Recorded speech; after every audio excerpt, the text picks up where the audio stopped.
Ever get that sinking feeling when you're trying to figure out the true cost of your products or services? Yeah, me too. It's like walking through a financial minefield, especially when you're faced with two heavyweight contenders in the costing arena: standard costing and activity-based costing, or ABC for short. As someone who's a self-proclaimed budgeting enthusiast, okay, maybe enthusiast is downplaying it, I've spent countless hours sifting through the ins and outs of these methods. But let me tell you, the jargon can be as confusing as a riddle wrapped in an enigma. So, I decided to strip away the textbook approach and break it down in a way that's easy to digest. First up, let's talk about standard costing. Imagine it as your trusty compass in the world of cost accounting. Standard costing is a method that uses predetermined costs for materials, labor, and overhead to estimate how much it'll cost to produce goods or services. Unlike historical costing, which is like looking in the rearview mirror at costs after they've happened, standard costing sets benchmarks for what you expect to spend. This means you can continuously compare what you actually spend against what you thought you'd spend. It's like having a financial GPS that highlights areas where you might be going off course, helping you make informed decisions along the way. Now, setting standard costs isn't just a quick guess. It's a meticulous process that involves analyzing historical data, industry benchmarks, and production forecasts. Let's break down the key elements. First, we have direct material standards. This involves figuring out the anticipated quantity and price of raw materials needed for each unit you produce. Think about factors like material quality, waste, and negotiations with suppliers. Next, there are direct labor standards. This is all about estimating the expected time and labor rate for completing production tasks.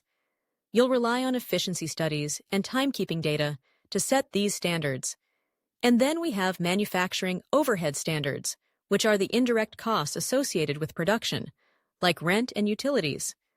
You'll often use statistical methods to allocate these costs accurately. So, here's the formula you need to remember. Standard cost equals direct material cost plus direct labor cost plus manufacturing overhead cost. Once you've got your standards set, you dive into the actual production process. As you go along, you continuously track costs and compare them to your predetermined standards. This is where things get interesting because you end up with variances, the differences between what you expected to spend and what you actually spent.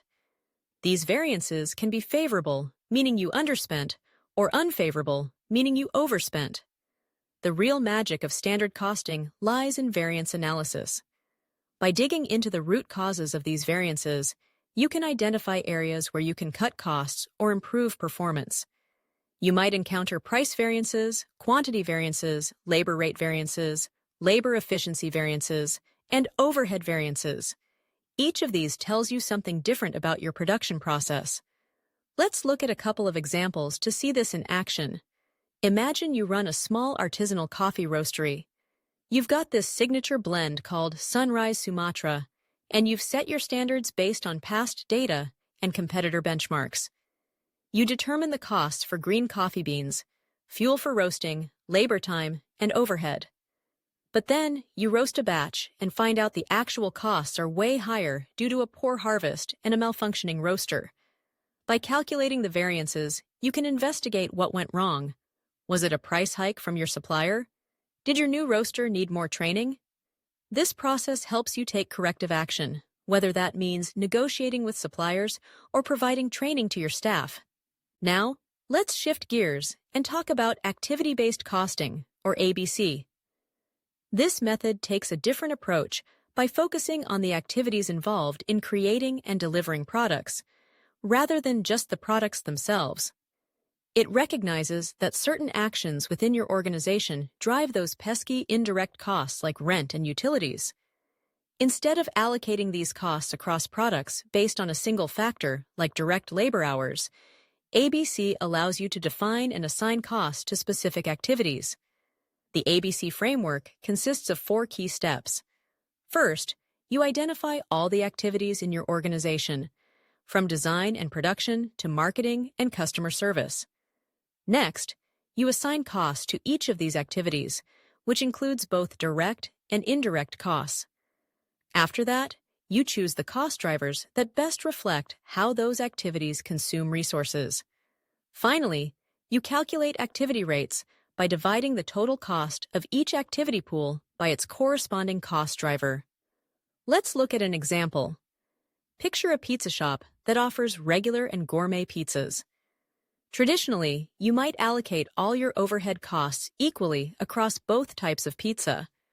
But with ABC, you can dig deeper.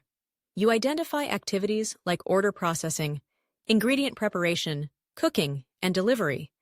You assign costs to these activities and choose cost drivers to calculate the activity rates. This analysis reveals that gourmet pizzas, with their more complex preparation, are significantly more expensive than regular pizzas. It also highlights that delivery costs impact profitability. With this insight, you can focus on reducing order processing time or delivery costs to improve your margins. Now, let's weigh the pros and cons of both methods. Starting with standard costing, one of its biggest advantages is performance evaluation. It provides a benchmark for assessing efficiency. If your actual costs exceed your standards, you can investigate why and take corrective action. It also aids in budgeting and forecasting, allowing you to develop realistic financial plans. On the flip side, standard costing can be rigid. It relies on historical data, which may not always reflect current market conditions. Implementing and maintaining a standard costing system can be time-consuming and costly, especially for smaller businesses. Plus, the focus on variances might detract from broader strategic objectives. Now, let's look at the perks of activity-based costing. ABC offers accurate product costing by identifying the true cost drivers. It improves resource allocation by shining a light on activities that consume the most resources. It also enhances decision-making by providing clear insights into the cost implications of various options. But it's not all sunshine and rainbows. ABC can be complex to implement, requiring significant effort and expertise. Gathering accurate data can be challenging, and there's a level of subjectivity in choosing activities and cost drivers. Plus, maintaining the system can be a burden, especially for smaller companies. So, how do you choose between standard costing and activity-based costing? It really depends on your specific needs. Standard costing shines in simple production processes with minimal product diversity.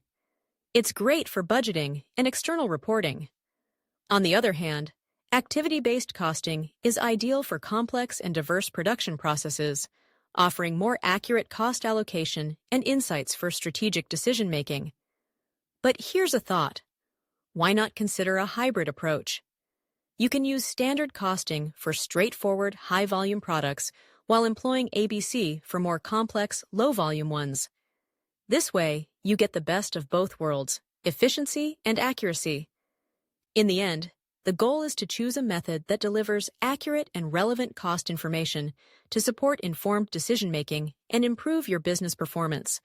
Whether you lean towards standard costing, activity-based costing, or a mix of both, the key is to analyze your production process, understand your information needs, and consider your resource constraints. With the right approach, you can navigate the financial landscape with confidence and clarity, ensuring your business not only survives but thrives.